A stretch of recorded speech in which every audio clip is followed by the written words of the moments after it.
Hey,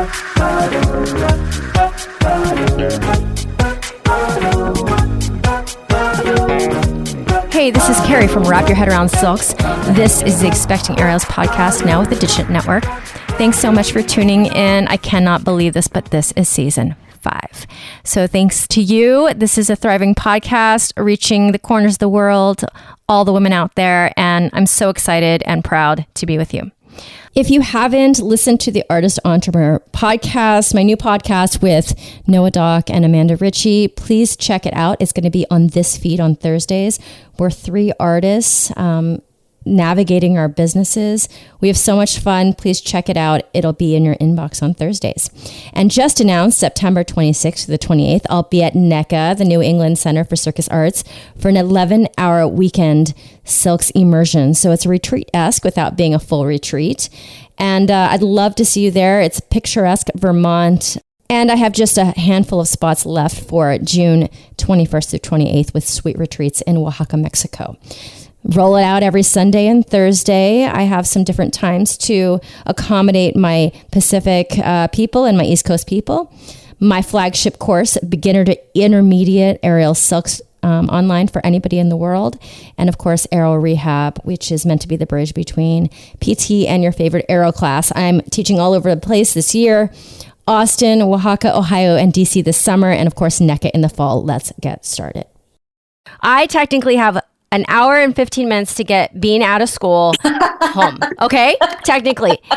Of course, she takes forever because she has to say goodbye to each one of her friends because she does a half day, but her friends do a full day. Yeah. And then I say, what do you want for lunch? Because I already picked up myself a burrito. And she's like, I want pasta from the grocery store. So we go to the grocery store. Mommy, toy aisle. Yes. I want to look. Yes. I was like, okay, we technically have like 50 minutes left. So like I'm in the toy aisle. It's a Tuesday picking up lunch at the grocery store. There's no buying a toy on the radar. And she knows. And she starts begging. And like the toys at the grocery store are overpriced. They are. This is like, they are.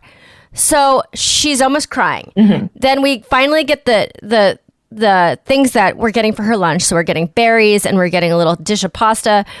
And I need to pick up some meat for dinner. And she throws a fit that we're getting something that's not for her. And so then I start getting mad at her because I'm like, did I raise this type of child?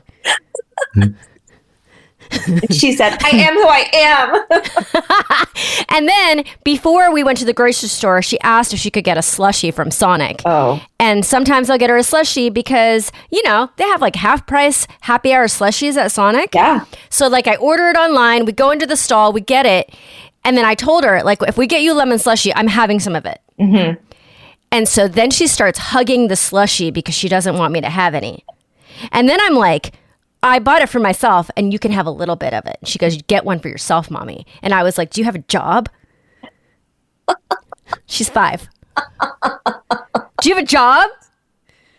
And then, so we roll in and our appointment is exactly at 1 o'clock my time, 2 o'clock your, wait, whatever. 11 o'clock your time. Yeah. And then I'm late somehow. Hour and 15 minutes I had. So this is my life. It's okay. Down.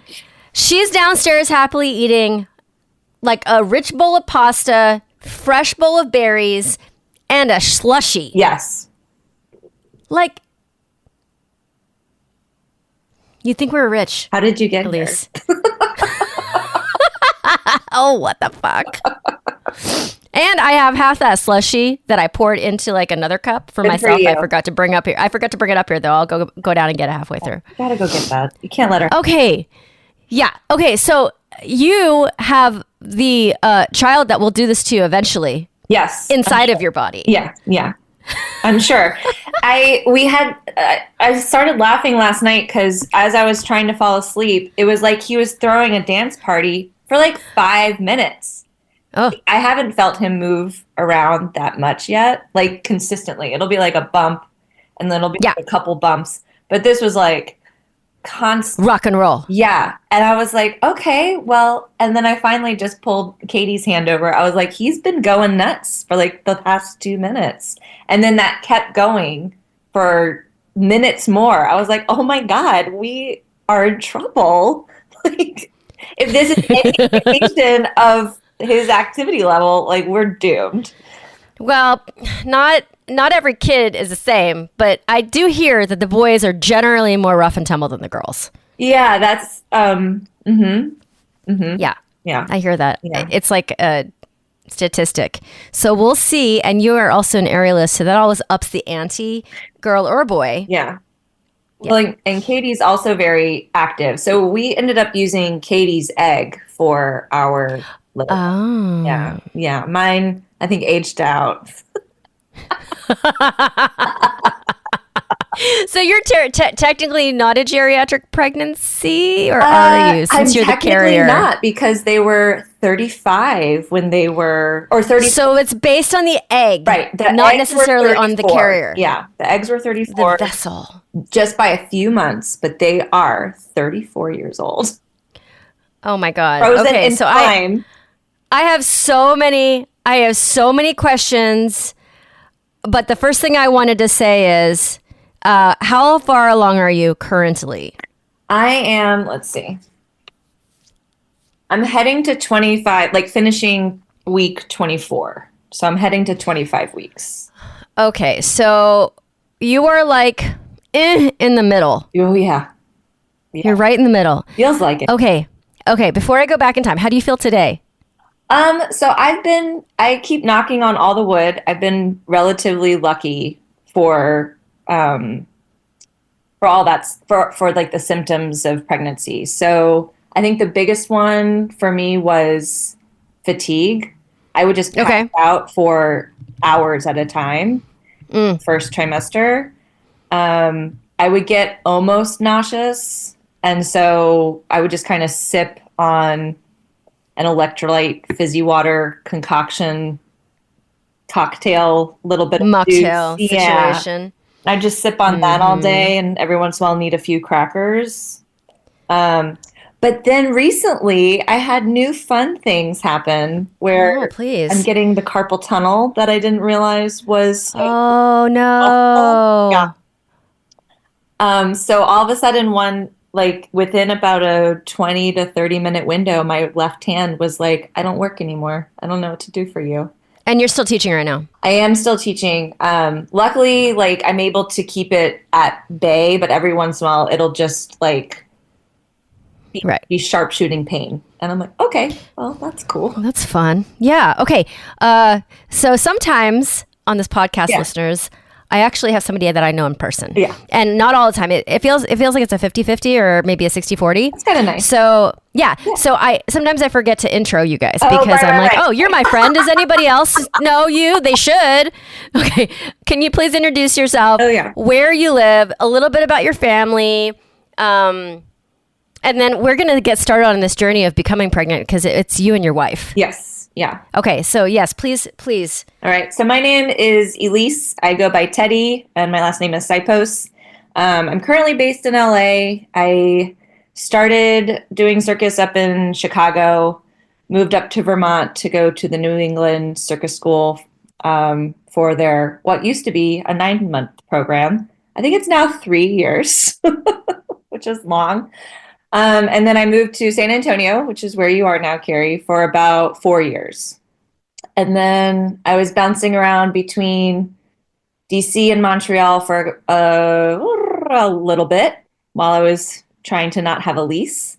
And then ended up married. Well, not married yet, but we moved to Boston after Katie and I started getting serious. After Boston, moved back to DC. And then from DC... Hey, Bean. We moved out to LA, which was like a big shift. So okay, one second. You always have to say hi to Bean. That's part of it. Yes. Okay. Come here. Hi. Hey, Bean. How's it going? People can hear you, Bean. How do you know my name? Oh, everyone knows your name. Well, You're famous. We met before, but it was a while ago, and you were a little younger. I was 1. Not that little. Yeah. I'm 5 now. You're 5 now? Hey, why don't you talk to Elise while I get a beverage for myself? Oh, yeah. Okay. Okay, take tell the listeners everything about your day, okay? Yeah. And you can tell them about how you terrorized me at the HEB grocery store. but can I tell her my dream first? Oh, yeah, please. Oh, please tell me your dream. I'd love to hear it. Well, I had like a dream, and my friend, she lives in LA. Now we live in San Antonio. Mm-hmm. We were at Peter Piper, which is my friend showed me that. You look like my friend's mom. Oh, yeah? Evie, she met this evil kid, and they went to the bomber car. They didn't do bomber car stuff. They did not underspell Evie, and then there was stuff in her back. Oh, no! Do you like bumper cars, Bean? No. No? I haven't been in one, so that's why I don't like them. Oh, okay. You know what? I bet when you get a little older, you might like them because they're kind of fun. Ooh, is that a bear? Let me see. Yeah, so it's a Lego bear. Oh, it's a Lego bear? Do you do Legos? No, I just usually play Barbies and babies. Barbies and babies? That's fair. Okay, you ready? Hand it back? Yeah. Here, do you want the rest of your slushie? Yes. Ooh. This one's going to have her own podcast by the time she's 9, I feel like. I'm sure, because she's like, I got an eye on this. Oh, my God. Okay, so, Elise, I'm going up to NECA to teach you silk submersion. Yeah. So, I'm excited to go there. I didn't realize you did their pro track. I did. Back in, I think it was like 2011 to 2012. Oh, my God. What a while ago. What a luxurious 9 months to just immerse yourself in circus. It didn't feel luxurious. It was too fucking old. Oh. Wait, how old were you compared to your coworkers? There? Oh, we had our class at the time. We had someone who I think was one or two that were about 16, and then someone who was 38. So we had a really broad range. Yeah. Okay, and then actually, when I moved here, when I was saying goodbye to my LA people, Elise was like, "Yeah, I know San Antonio very well," and I was like, "Oh, do tell." So she was starting to give me like the lay of the land when it comes to San Antonio aerialist. But it's also changed so much, like post-pandemic, and also, yeah. So, and it's been, I moved away like in 2016, 2017, somewhere in there. Yeah, and I moved here 2024. But I did drop your name a little bit just to get in really good with people. I was like... It's a small group, but it might work somewhere. No, it does, because I would meet these new instructors, like not new to them, but new to me. And I would be like, Mies is one of them. I'd be like, yeah, I know Elise. And he's like, okay, I know you're good people if Elise likes you. I was like, yes! Yeah. Just use it as much as I can. Yes. Yeah. To cushion my landing here. Okay, no one cares about my life here, about my soft landing here in San Antonio. What we do care about, actually, I did not mean to do this, but we're having a little bit of a IVF series. Oh, very cool. Yeah. Yes, because just interviewed a woman who is going into her second round, hopefully successfully, but the first one was not. And I love that people are willing to come and talk about it in the journey because it's really emotional. It is. It's hard. Yeah. It's a vulnerable space. Yeah. Please tell us we want to hear the blow by blow. Okay. I'll see if I can remember all the details. I'm not very detailed oriented sometimes. Usually Well, it's because it's behind you and it's a little amnesia, you know? Right. So, we started looking at building a family when we moved out to LA. So I started kind of prepping my mental state to let go of some of the training a little bit, just to ease into not being able to do as much as I usually like to do. And then once we got connected with a doctor through one of the fertility clinics in town,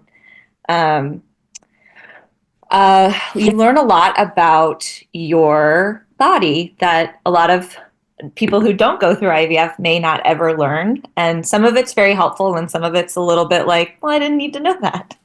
So like we did genetic Like? testing. Yeah, genetic testing. So I learned that I have a couple recessive mutations that are like not that big of a deal.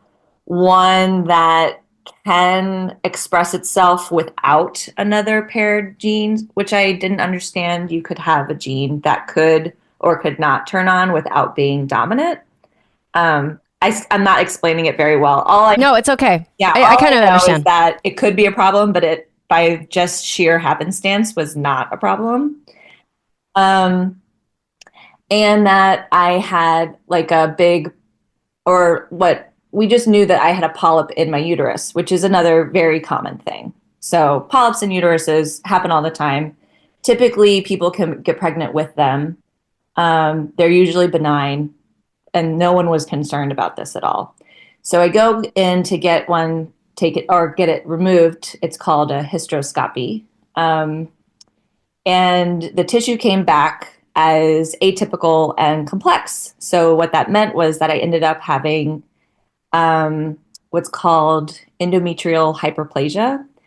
Oh, that's a lot of words right there. A lot of words. So basically my uterus was like, I like all these cells, I'm holding on to them, and you can't make me let them go. And I'm like, okay.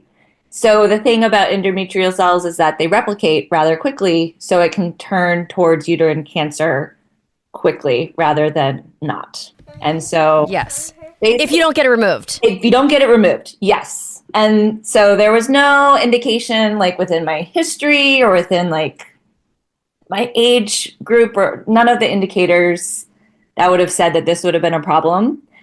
But you can't go through fertility treatments until the hyperplasia is managed. So then that's why it took us a few more years we tried IUI, which is when they like turkey baster. The turkey baster, just a little further, all the way in, all the way through the cervix, turkey baster. So we did that about 3 or 4 times, but it kind of happened in between making sure that I didn't have any extra cells in my uterus that would keep things from sticking. Okay, can I pause you for a second? Absolutely. Because this is one thing I didn't know until I saw you pregnant, because I assumed for some reason that you guys had chosen your wife. Why the choice for you as the vessel if there was all this stuff going on? So I was the one who wanted to be pregnant. I was the person who really thought that it would be really fun to see what that felt like. I studied biology in college, and I really enjoyed learning about like sexual selection and the way that evolution happens and the way that different organisms procreate and all of the steps that kind of go into it. And I thought it would be really cool to feel what pregnancy was like. Did you guys debate this during this process? No, it was decided we were going to move forward like this. Okay. Well, so Katie was not interested in carrying initially. Got it. Yeah. Got it. Okay. Yeah.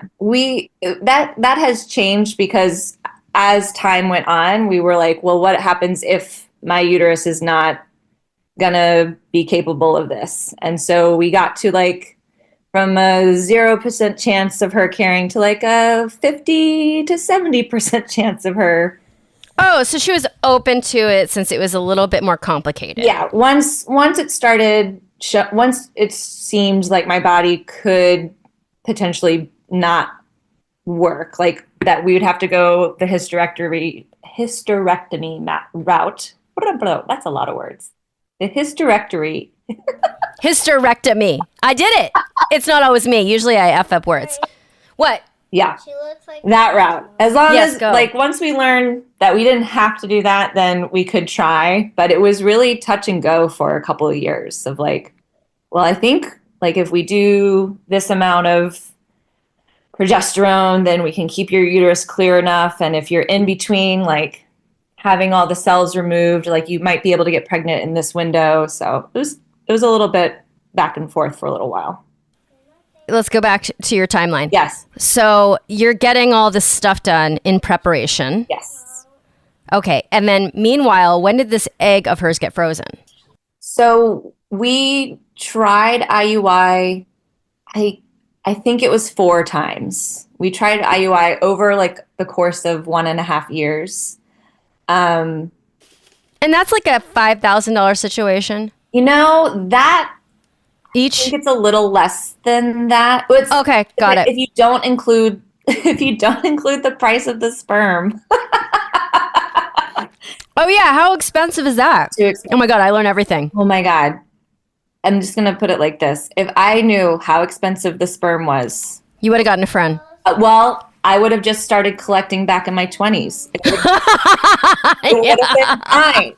Like, Got it. when it was just free everywhere. Too much all at once. Too much of it everywhere, all over the place. Exactly. So, yeah, it's expensive, but it was a fun process to find our donor, which was pretty cool. And you would do all of those series of procedures with the same donor. So we started with one donor, and then because there was enough time that lapsed between buying that little bundle, because you only want to buy as much as you think you're going to use, because you can't return it. Yeah, Makes sense. that makes sense, right? So we would buy like the smallest batches possible because it was so expensive. So our first donor ended up being very popular, and the original sperm bank that we worked with had very strict guidance on how many pregnancies they would allow with a particular donor before. Right, because that person just has all these kids everywhere. Exactly. So that we ended up having to find a second donor, and luckily we had a sample of his by the time we got to collecting Katie's eggs, and it worked, and we ended up with I mean, you just think of like all of this, like just wasted jizz out there. You know what I'm saying? so much. And you know what? That's probably for the best. And it's too expensive. I mean, to become a donor, you have to like go through like testing and like Yes. genetic everything, obviously, because you're getting yourself copied. Yeah. Yeah. There is a lot that goes, at least through the sperm banks that we went through. We got a lot of information about genetic code, or not the code, but genetic testing, I should say. And then like a oral history of, or not oral, but a written history of their families and different things that their families had been health-wise dealing with. Yeah, and then they wash the sperm, so you could get it washed or unwashed. What does that mean? I used to remember more specifically, but I think they basically like make sure that all the little dead ones are gone already. Oh, So they get rid of the ones that are like, swimming in circles, or how do they know? I think it's probably like a centrifuge situation. Right. Oh my God. Can I tell you? I've been doing this podcast for 5 years, and every time I learn something new. Yeah, I've never heard about that. Yeah. I like laughed so much. Like the going through the sperm donor process was hilarious. It's just Right, because they're looking for the best the like get all those like Gametes. inferior swimmers to go away. Yeah, they need only the ones that are moving. Olympic. Yeah, and like moving well. You guys did the IUI process. Mm-hmm. Is it quite uncomfortable, or is it like getting a pap smear? I tend to go to another place in my brain anytime there's a metal thing. inserted into my cervix. The cervix is its own special thing. It's a pinch, and it can be an intense pinch. By the time we've gone through this process a couple times, it was like no big deal. But the first couple, I was like, oh, and then. Have you gotten an IUD put in? I have not, but I did have an abortion like over a decade ago and was awake for all that. So it reminded me less painful than that, but similar. Yeah, because the IUD gets put in without any pain management. Mm-hmm. And I am on the list of thinking that's crazy because they would never make a man do that. No. So Never. No, never. And so I've heard about how uncomfortable it is to get an IUD put in. And then because I have this uterus that likes to hold on to things, I went in for endometrial, no, yes. Well, uterine lining biopsy. Now that is real gross. Oh.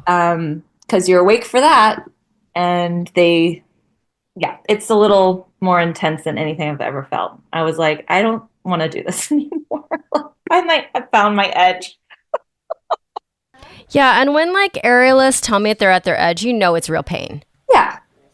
Because we experience these ouchies every freaking moment of our lives. Yeah. Every day. It's an ouchie, like, way upside super and close to your belly button. And it's like, I don't like that. No. Okay. Oh my God. We're going to end up talking for a bazillion years the way we're going right now. Okay. Elise. Yes. Focus. So you did your multiple IUIs unsuccessfully to a pregnancy. Mm-hmm. And that was a 1.5 year process. Was that emotionally trying or not? Or somewhere in between? So I think one of the, like, two things I think helped me mentally prepare a little bit more for this was that I had already seen a cohort of friends go through pregnancy loss while trying to have babies with their partners. And also knowing how common, at least amongst plants and animals, like spontaneous abortion is.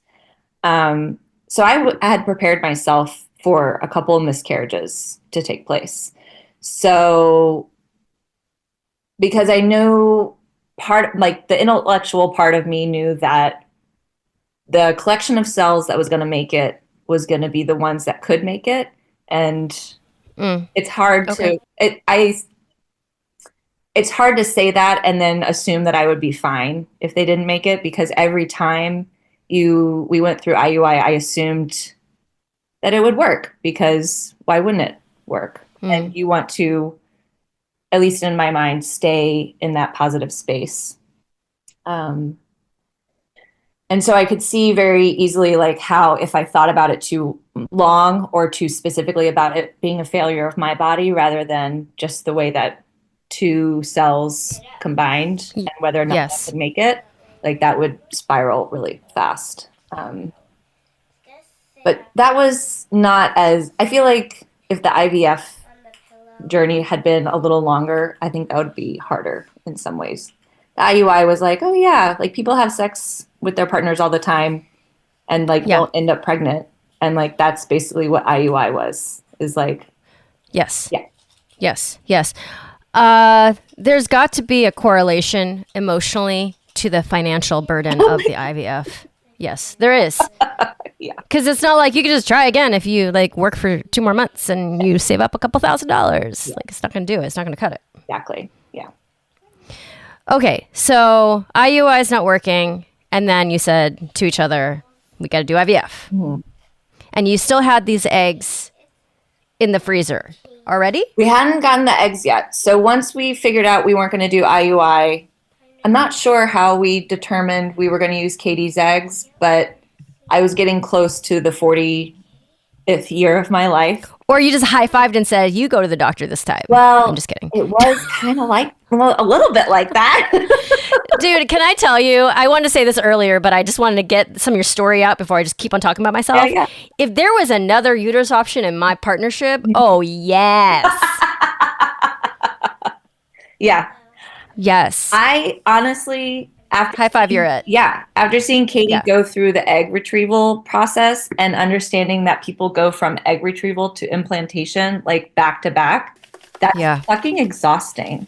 And then more than once and then multiple times sometimes. And if it doesn't work, like you just put your body through all of that for it not to work. Yeah. So Katie's also very active. I think she was out of training for about 4 to 6 weeks because... Is she an aerialist as well? She's not. She does a lot of BJJ, so jiu-jitsu. Oh, yeah. Okay. And so when she asked what kind of activity she could get back to, she was like, the doctor said something like, well, as long as you're not doing anything crazy like going upside down. She went, okay, well, that just takes everything I do out of it except for running. But like, who wants to run when your ovaries are the size of grapefruits? Like nobody. Nobody wants that. Nobody. And nobody should, because apparently they can twist, and that's bad. Torsion is a word. I know. I learned that a couple weeks ago. Yeah, Actually. exactly. It's a good word. Scary word, but yeah. Yeah. Okay. So she did the egg retrieval process. Were you guys lucky on the eggs? We were, yeah. Oh, and I got to be the one to poke her, so that was fun too. Oh, how is that to poke your loved one every day, twice a day? You know, The needle. I was more scared about it than I think she was, just because I didn't want to hurt her. But I have a diabetic cat, so I've been poking another critter for a couple years now. So the needle part was fine. It was more like if I didn't do it quickly enough and feel like because you can feel when the needle goes in, if it goes in really smoothly. Yeah. Every once in a while, if you feel like you did it a little less nicely, it's like, God, Yes. I'm so sorry. I mean, when I froze my eggs, I did it to myself, right? And honestly, I was like, I'm a badass. Yeah. Just pinch it Yeah. and just do this. Just do this. Yeah. Yeah. Okay. Yeah. So you got how many eggs you get that out of that? So, I love this numbers game was really fun because Katie also really likes numbers. So, excuse me. We went from 22 follicles looking like they were ready, Okay. 18 eggs being retrieved, and then 12, I think, fertilized. Oh. And then 6 made it through like another step. I think probably the growing process. And then 2 didn't make it through the genetic testing screening. So we ended up with 4. Oh God, these numbers are so depressing sometimes. Yeah. But that's why like they were like 22 is a good number of follicles to have like getting ready. And they were like 18 also is a good number. And then yeah, it just keeps kind of slashing. Whittling down. Yeah. Yeah.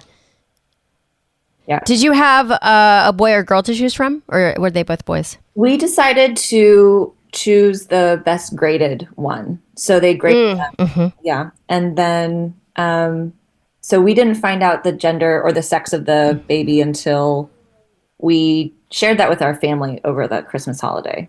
And that was, Oh, so sweet. it Okay. was very sweet. We also did a really good job of, we were so sure we were having a girl. How? Why? The vibes? The vibes you're I getting? think just hopes and dreams. No real hard evidence for anything. Just let's have a girl. And that's like, you could have chosen that, but instead you went, go forth, best little embryo. So What, Bean? Your nose is running down your face. Why you keep on slurping my thing? It's not yours. You want me to slurp this one instead, and you can have this. We're fighting over the the slushy. she has, You can have this one. yeah. Oh my God. I paid for it, by the way. Go get a job. No. No? What do you mean you're going to go to school instead? Yeah, I know. That's what you're supposed to do. Oh la la. Okay. Yeah, those are so they did the implantation and then you just like try to meditate. So, yeah, I felt weird immediately. And I was like, okay, this is either like the hangover from the implantation process, which I tend to get a little fuzzy brained after they go into my cervix anyways. And then I was like, I think I'm either crazy or pregnant. And I know that's not mutually exclusive, but I was like, I feel too weird to not have something have happened. And then, yeah. And then we went in after 2 weeks for a blood test. And then 2 days after that, I guess not 2 weeks exactly, a week and a half. Because our little blastocyst was 5 days old. So, yeah, the math takes a hot second to kind of go back and go, okay, what is 5 days plus? So we found out and confirmed that we were pregnant like the 1st of November. Oh my God, what a story. It is blow by blow. And then you have to get to every next step to go like, well, okay, so it stuck. And then a couple weeks later, like, is there a little electric pulse, like the beginning of a heartbeat? Yes. And then the next step is, But apparently, once you detect a heartbeat or the electric flutter, the chances of miscarriage drop like a lot. But since most people aren't going through IVF, like, you don't know until way later in your pregnancy whether that is detectable or not, because they're all up in your business in IVF. You get so much information. Yeah. A lot of blood being taken out. A lot of blood, a lot of transvaginal ultrasounds. Yeah. A lot of wands up there. A lot of just wands. poking around. I'm glad you said Yeah, I call it wanding. Yeah. A lot of wanding happening. Yeah. Okay, Elise. Mm-hmm. When I got pregnant, my Lyra felt like the worst apparatus in the world. Oh. And it might be because it is not my primary. Tell me. Yeah. I was pregnant with you and now you're out bothering me every day. I like to. You like to bother me, she just said. This evil little laugh this child has. She's like, I know. What? Go wipe your nose. It is so boogery. It's running. Go See wipe those it. boogers. No. Go wipe it. Over beans. I forget to like roll her collar down in the morning when I put a shirt on, and she just rocks it the whole day. Collar popped. I love it. What year is this? Early 2000s? Yes. Okay. I blow my nose. I can't. I don't have a tissue. Go get a tissue, and then I'll help you. Nipple. She loves saying the word nipples because she knows it irritates me, and I'm like, it's not really something you should just say all the time. Yeah. But anyways, okay. So, how does your Lyra's your primary? How do you feel? How does it feel? Nipple. So I have not been on my primary apparatus since implantation. So since late October or mid-October. I haven't really taken that out and looked at it for any sort of emotional or mental health reason. I just have not been on it. But you are teaching. What are you teaching? I am then? teaching. So I'm teaching hoop and fabric right now. And every once in a while, some of the kids' classes, I'll teach hammock.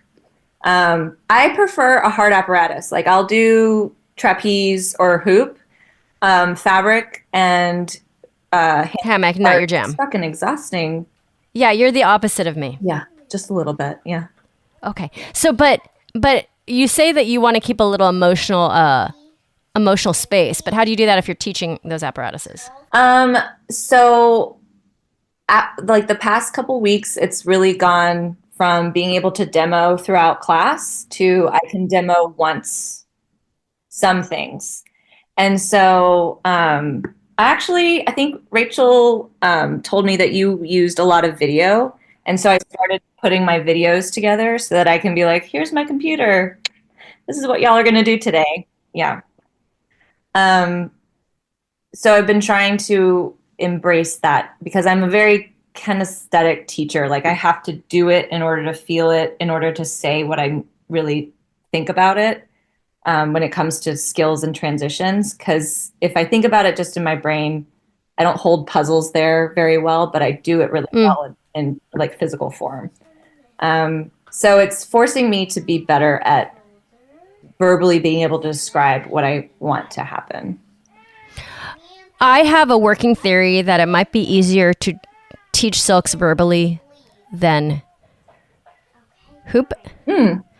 But it's only a working theory. Yeah. And I cannot get a good sample of my thoughts there because the apparatuses are not equal to me. Yeah.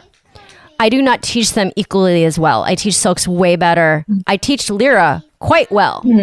But silks, I consider myself, I'm such a cocky teacher. I'm like, I am the best at this. I can fucking do this. Like beginner to intermediate, I will say all the time that I am the best at this. I don't know anybody better than me, except for like a couple people. That is a very cocky thing to say. I wouldn't expect anything less, Carrie, at this point. But what I'm saying is, if I feel that way about silks, I'm not going to feel that way about Lyra. I'm going to feel like I'm competent, but I don't feel like that. Yeah. You know, especially when you're your friends are Elise and Amanda Ritchie. You're not going to feel like that because they're so excellent at it. Amanda So kicks my butt.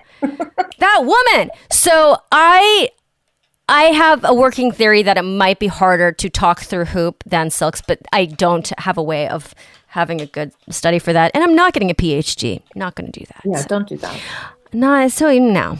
Too long on one question. Mm-hmm. So, okay. So you're teaching, you're not doing a lot of the training. Is it, like, how does it feel? Like, is it like, okay? Is it totally worth it? Because you're like, this is more important.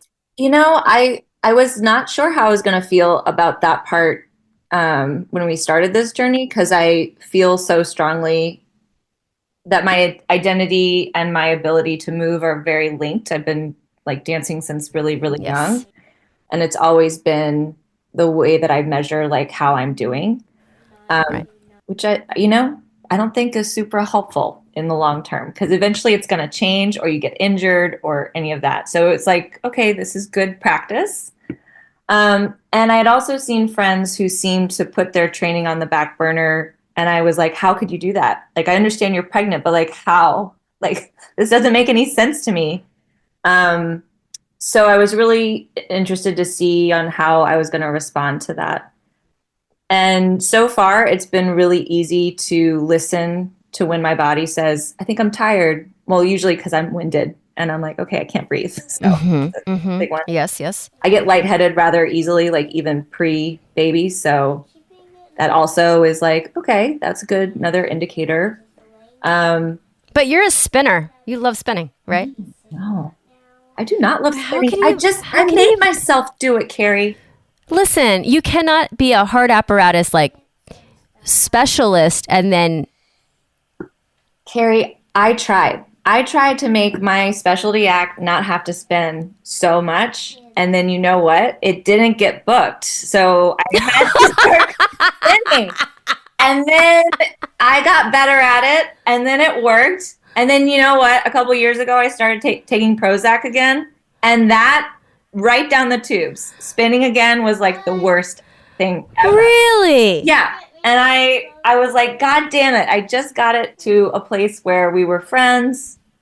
And now with the pregnancy, I'm like, well, not friends anymore. God. That's fine.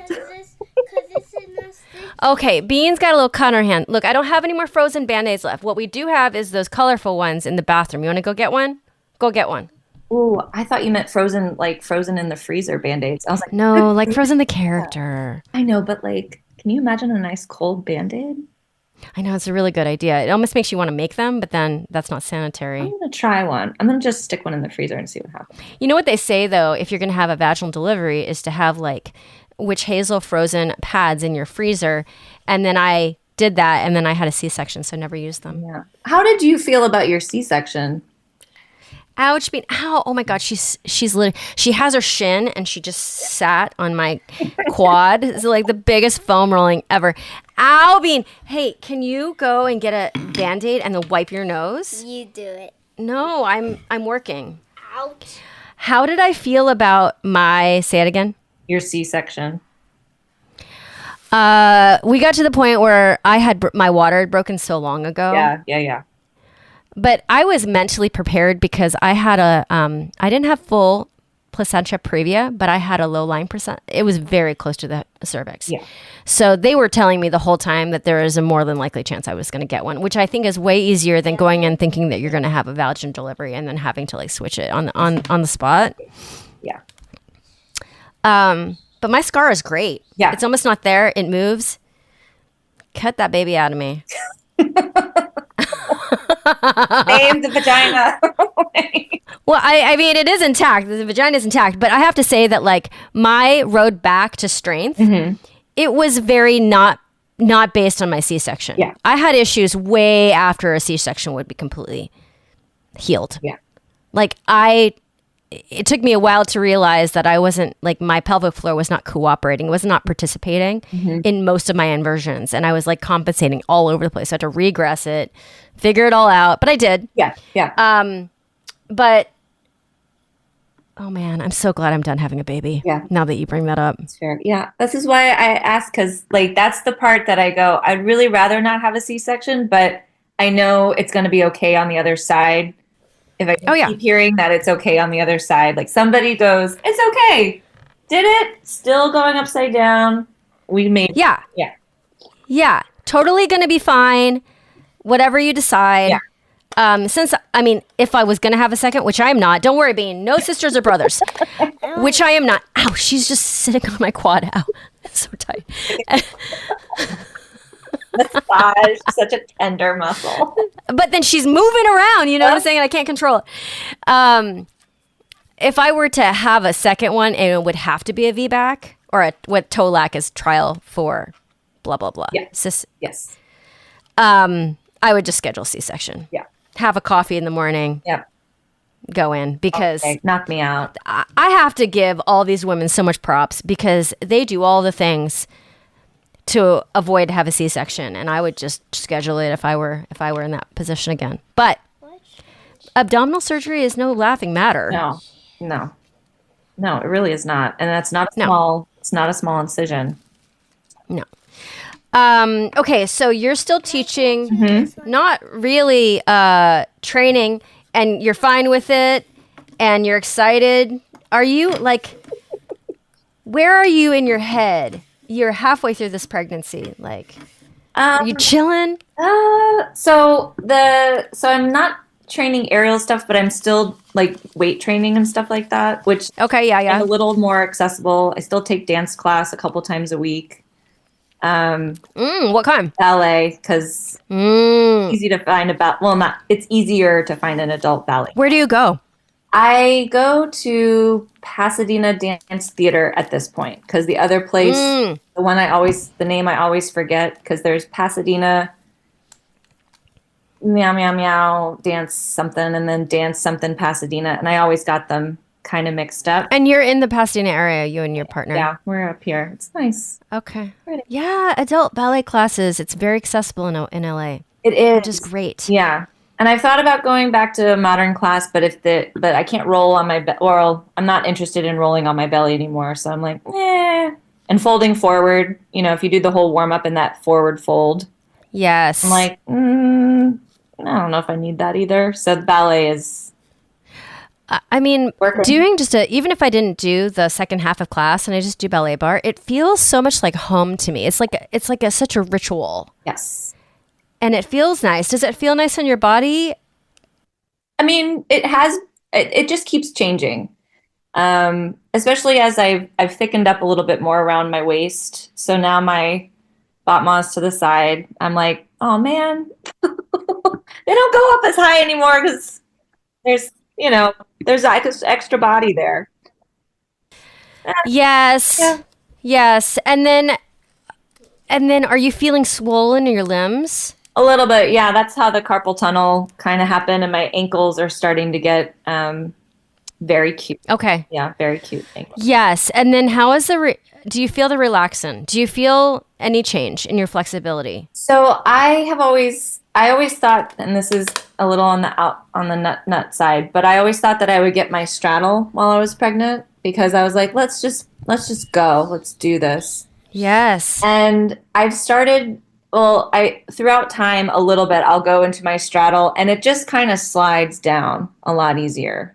It doesn't go all the way, but my pancake is more accessible, cold than it has ever been. The other place. So, yeah. Has it been your tight angle your whole life, your straddle? No. Oh, no. It's definitely my hips. Wait, the forward fold or the hips open, like the actual V of your legs? The V and the forward fold. So I can widen the V a little bit further and the forward fold will just keep kind of going these days. Okay, so this was always flexible for you, and now it's just more flexible. Mm-hmm. Yeah. When we say flexible, I put that in air quotes for circus people because it was flexible for the general population, but for circus, it was like, girl, you got to work on it. Normal. Yeah. Oh, okay. Just checking. And now I know, and I also noticed that one day when my demi-pliés, so the bend of the knee where your heels stay on the ground, they all of a sudden dropped 5 inches one day. Oh, it's so deep. Yeah. And I was like, oh my God, I don't know if I can dance down here. This is so far. it's really nice. Oh my God. I'm like, oh my God, my demi-plies are so luscious. Oh my God, your ankle flexion just opened up. That is so sexy. And then my knees were like, fuck everything. And I don't need Oh no. But I got them back on board. It's a lot of PT to keep my hips and my knees and my ankles attached. Because of your own body issues or because of the pregnancy? I think, well, what I noticed in the early days was that every single hip injury that I had ever had, like I have a sciatic thing on one side, I have a TFL thing on the other, all of those things popped up immediately. So I felt all of those symptoms again. And so I went, okay, well, I'm either going to do this through this entire pregnancy or I'm going to PT the fuck out of it and see what happens.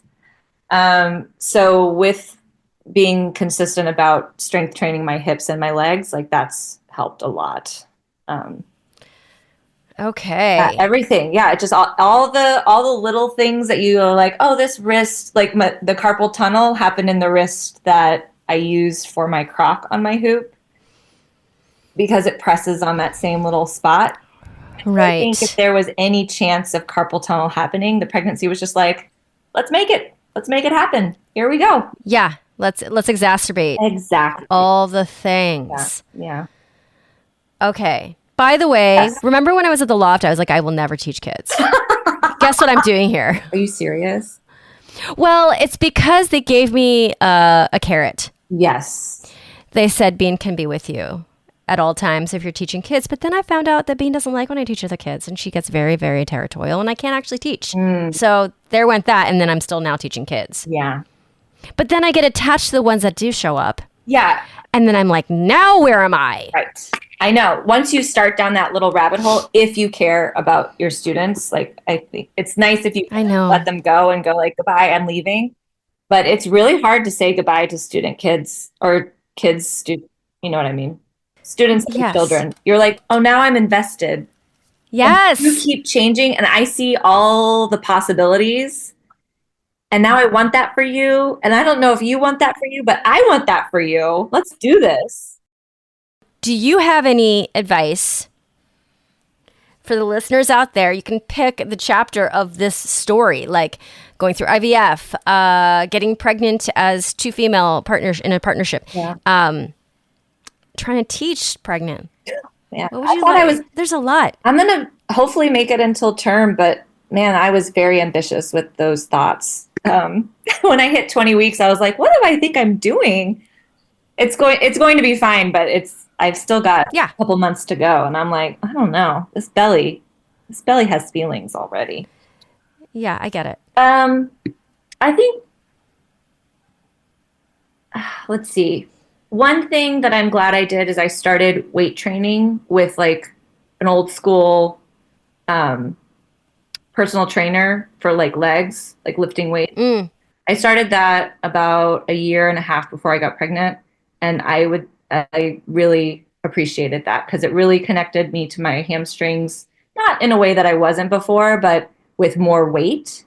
And so I felt like my pelvic floor and my abs from everything that I've done throughout any aerial training, plus that leg work has really set me up kind of nicely. We'll see. It can always change. But I really have enjoyed that because that is really a nice piece of functional advice. Yeah. Thank you for that. We love, like, audience loves it, I think. Yeah, it's like, I'm glad I started that training for other reasons, but it's really helped with the pregnancy part. I'm really excited to have the child with the person that I'm with, and I think that really matters. Yeah, that matters. Like, we are both so excited, and because we knew that science was going to be part of it from the very beginning, my initial goal was that I would carry her egg anyways, but it just so happened that, like, because of physical and financial circumstances that we ended up being able to do that. So yeah, that I really love. And I love that she also had to go through some physical. Yeah, it's like 100% like it's a little more shared partnership versus versus me. Doing it all.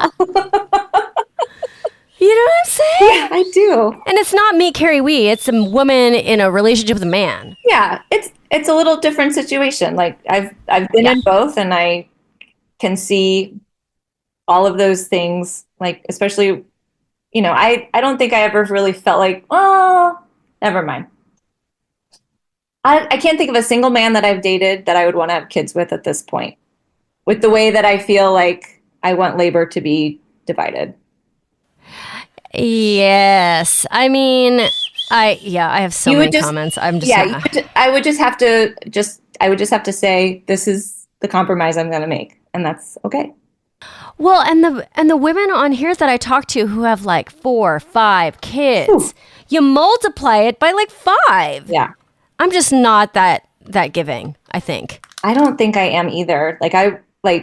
We've already had several discussions about how both Katie and I will be able to have time away from our family unit to train and take care of our physical selves, because that really helps the emotional state of our household. If everybody gets to be physical, then our household is generally really happy. Yeah. Yes. So do you feel like you guys easily or somewhere in the middle avoid some of these like more traditional roles? Or no? I think that the possibility to slip into those roles is always there. But we were luckily very thoughtful, or saw the value of having those really tough conversations earlier on. Yeah. You guys sound real smart, actually. Really smart. When you fail a lot of times before for decades and decades, eventually, hopefully you learn something. I mean, I should be able to say the same thing for myself, but oh my God, I love this. I don't want to keep you too much longer because we hit our hour, but I have so much fun. Yeah. It's so good learning this stuff about you. Yeah. Yeah. I think the last little piece I would for the advice thing is that it's hard to hold it really lightly, but it is, so much of it is chance and biology that, it's that anything sticks around and grows into a full baby and even comes out well is really big. It's big every single time. Is it in a way easier emotionally to handle stuff if you think about it in a very scientific way? I think that's what I needed to view it. And I know that I'm also very capable of keeping a little emotional distance, which is neither here nor there, is whether that's good or not. It's just is something that I can do. Okay. And so I think even though I've been excited every step of the way, I keep knowing that it's not really going to ever be a place of rest. I'll be oh yeah, we did it. Because then once this child is born, and if he does well, then it'll be that feeling for the rest of days. So it's figuring out how to hold that uncertainty, and not let it feel like it's a heavy burden the whole time, even though it's hard to even contemplate it not working out. I forgot to ask you at the beginning. How old are you now? I'm 40. When did you hit the big 40? A couple weeks ago. Couple weeks ago? I know. Happy birthday. Thank you. Yeah, 40 and pregnant. Do you feel like this decade is going to be killer? I have so many friends that have been in their 40s ahead of me that I've been looking forward to it for so long. And now I don't even know what to expect at this point. So many things keep changing that I'm at least we're here now. Sky's the limit. Yep. Sky's the limit. Yeah. Yeah. Yeah. I mean, getting older is I do a lot of arm workouts, but then where my bra strap cuts into me, it's cutting in me differently. I'm what is that? Are those muscles, Carrie? No. Oh, no. It's how the skin, No. No. It's giving me, I'm getting a little bit of that. Just a little bit, even though I work out so much and my arms are really, you know what I'm saying? Yes, I do. The skin texture change. Yeah, just the slightest bit. And then I'm no. Right. But then I also love the feeling of inside getting older. Like I just feel so, I am the cockiest teacher you'll ever find. That would not have come out of me much earlier. I'm just saying. Yeah. Yeah. Just so cocky. I guess it just needs to be a different bra design is what it really needs to be. I mean, it's like you use less of the coverage and then you just have more of your skin out, but then you get the more coverage and then it kind of cuts into you a little bit. I'm like, where do we win? We're nowhere. Braless. It's not where I can go these days. I don't know what to say. Elise, this was a bright moment in my day, and then we're also having a little bit of a unplanned series on IVF, so you're part of that. Oh, Carrie, it was so much fun to chat with you, and I've been having fun listening to your podcast, so it's been thank you for listening. Yeah, I see some names of people that I either have met or know of, and it's just really cool to see. It's inspiring to hear their stories, I think. Yeah. My listeners, if you would honor me with a 5-star rating and review, I would appreciate it forever. It is the hardest thing about being a podcaster is to get your podcast out to the people who want to listen. So the best way to do that is to have a good star rating and just ride that algorithm. So I really appreciate if you guys would just open the Apple app and leave me a review. It makes such a difference. I appreciate you. I also have Greener Grass with Digitent Podcasts with my friend Kelly McVeigh. If you want to hear my voice twice a week, it's there for you. It's light, it's heartfelt, and we bring on some really amazing guests. All right, my friends, over and out. This is Carrie from Wrap Your Head Around Silks. This is The Expecting Aerialist.